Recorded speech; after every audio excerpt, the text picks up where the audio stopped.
Baltimore County Police have identified the two children found shot to death in their Gwynn Oak home this week. Welcome to the News at 5. I'm Kelly Lynn. And I'm Dennis Valera. Police say 9-year-old Steve Allen and 15-year-old Giovanna Myrie were shot and killed Tuesday night. Casey Baylor is live on your corner in Gwynn Oak as the search for a suspect heads into the weekend. Casey? And this afternoon, there's no word yet from Baltimore County Police on who is responsible for this tragedy, but we are hearing from Giovanna Myrie's school community. Western High School took to social media saying that they are heartbroken by the loss of their student and her brother. We're also hearing from city schools. They released a statement in part saying our hearts are with the children's family, friends, and classmates. The family has asked for privacy and space as they grieve at this time. Western High School had planned for an event this afternoon to honor Giovanna's life, but it was canceled, again, as the family has asked for privacy. Now let's go back to Tuesday night. That's when police say the parents of Steve Allen and Giovanna Myrie came home and found the two shot and killed inside their home on Tallis Road. Baltimore County Police Chief Robert McCullough says the shooting appeared to be an isolated incident. He added the shooting happened in a quiet neighborhood where police say they normally get calls for noise and speeding complaints. This is a very quiet area, and we walk, kids walk in this area, even adults, older people. So this is very alarming to hear. And Baltimore County Police say the bodies of both children were taken to the chief medical examiner's office for an autopsy. On the evening of July 7th, 2026, a home on Tallis Road in Gwynn Oak, Maryland, became the center of a nightmare no family should ever experience. Police arrived after reports of a shooting and found 15-year-old Giovanna Jennifer Myrie and her 9-year-old brother, Steve Allen, fatally wounded inside their home. Their mother had discovered them and called for help. Giovanna, known as Gigi, was a student at Western High School who enjoyed golf and karate. She was 15 years old, with a life still unfolding, until a single night brought it to an abrupt end. To understand what happened to Giovanna Myrie, it is important to remember that she was more than a name in a homicide investigation. She was 15, a student at Western High School, affectionately known as Gigi, and a daughter and sister whose life was still taking shape. Her family remembered her alongside her 9-year-old brother, Steve Fitzgerald Allen, whose life was also cut short that same night.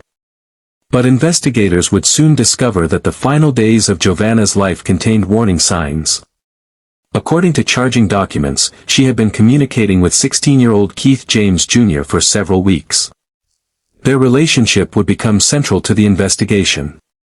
But the warning signs were not hidden forever. According to charging documents, Giovanna had told a close friend that Keith had threatened to kill her if she became involved with other boys. Investigators later said they found a message on her phone that appeared to document that threat. Then came July 4th.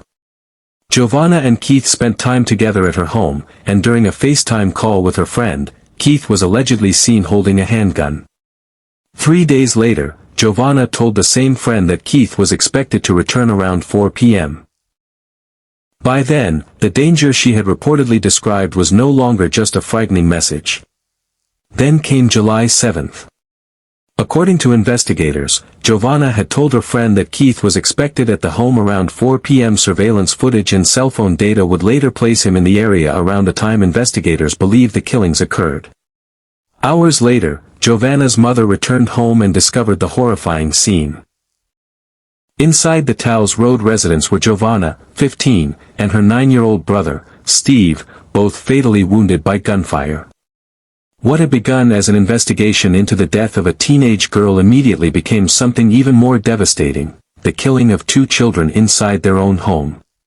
The investigation now began to turn a terrifying scene into a trail of evidence. Investigators gathered witness accounts, surveillance footage, cell phone records and ballistic evidence. According to charging documents, video showed a person investigators identified as Keith James Jr. traveling toward the neighborhood before the killings. Cell phone records allegedly placed his phone near the home at about 4:22 p.m. Surveillance later captured him leaving the area, wearing different clothing and covering his face. Investigators also said a projectile struck a nearby home around 5:08 p.m., the time they believe the murders occurred. For investigators, the pieces were beginning to form a disturbing picture. On July 22, Baltimore County detectives arrested 16-year-old Keith Maurice James Jr. in West Baltimore. Prosecutors charged him as an adult with 2 counts of first-degree murder and a firearm offense. The following day, James appeared in court and remained in custody without bail. His attorney urged the public to remember that the accusations had not been proven and that James was entitled to the presumption of innocence. A grand jury later indicted him. But the case was far from over. The evidence would now have to withstand the scrutiny of a courtroom. For the people who loved Giovanna, the investigation could never capture the full weight of what had been lost. On July 21, family, friends, and classmates gathered at St. Casimir Church in Baltimore to bury Giovanna and Steve together.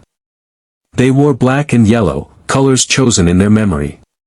Giovanna's mother remembered her daughter as quiet and reserved, but full of personality among friends, with a love for golf, karate, and taking on new activities. Steve was remembered for his smile, basketball, Roblox, and love of music. 2 young lives had ended, leaving a family to mourn what could never be replaced.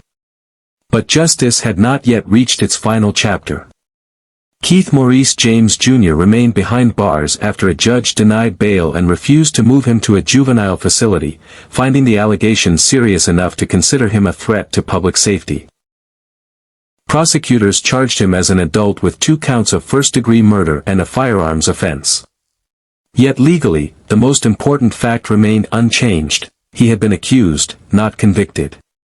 His attorney urged the public to reserve judgment until the evidence could be tested in court. And while the case moved forward, Giovanna and Steve's family were left facing a question no courtroom could ever fully answer: why them? And so, the story of Giovanna Jennifer Myrie ends not with a courtroom verdict, but with a family left carrying an unimaginable absence. Giovanna was 15. Steve was 9. Their deaths left questions that only the courts can ultimately answer. The teenager charged in their killings remains entitled to the presumption of innocence, and the legal process is still unfolding. But for those who love Giovanna and Steve, no verdict can return the years they were supposed to have. 2 young lives ended inside a place that should have been safe. And perhaps the hardest question remains: how many warning signs must appear before danger is finally recognized? If this story moved you, like, share, subscribe to Crime Vault, and turn on notifications.